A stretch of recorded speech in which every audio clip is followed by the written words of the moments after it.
Oke, di pembelajaran kali ini kita akan mengkoneksikan Elementor ya, akan mengkoneksikan Elementor Free. Supaya apa? Supaya kita bisa mengedit atau menggunakan plugin tersebut. Jadi caranya sangat mudah. Dari sini, nah kita ke bagian Getting Started ini teman-teman. Ya, kalian klik. Nah, kita koneksikan dulu di sini. Jadi caranya kita klik yang ini, create your first page ya, kita klik.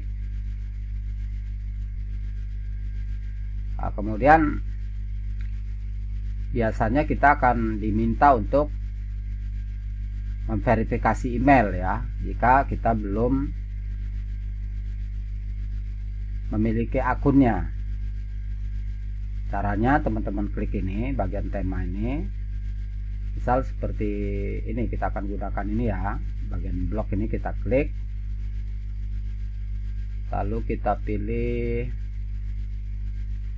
ini. Misal kita ini kan menggunakan tools gratis, jadi banyak fitur-fitur yang kita nggak bisa gunakan, makanya kita harus di sini. Saya akan jelaskan bagaimana memaksimalkannya. Misal ini ya, kita akan klik, lalu kita klik insert. Nah, di sini kita akan diminta untuk memverifikasi atau membuat akun terlebih dahulu.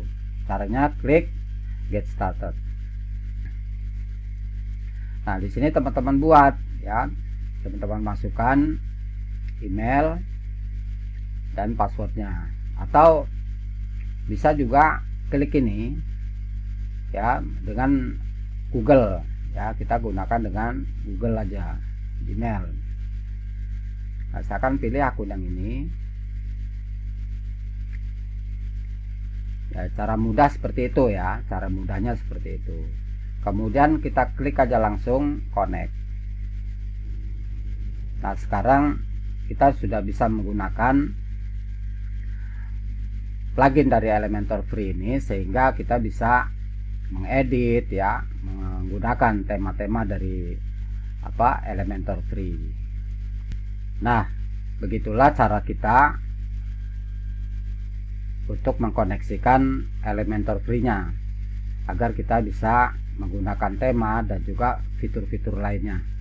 Jadi meskipun ini gratis, kita bisa, insya Allah kita bisa memaksimalkannya.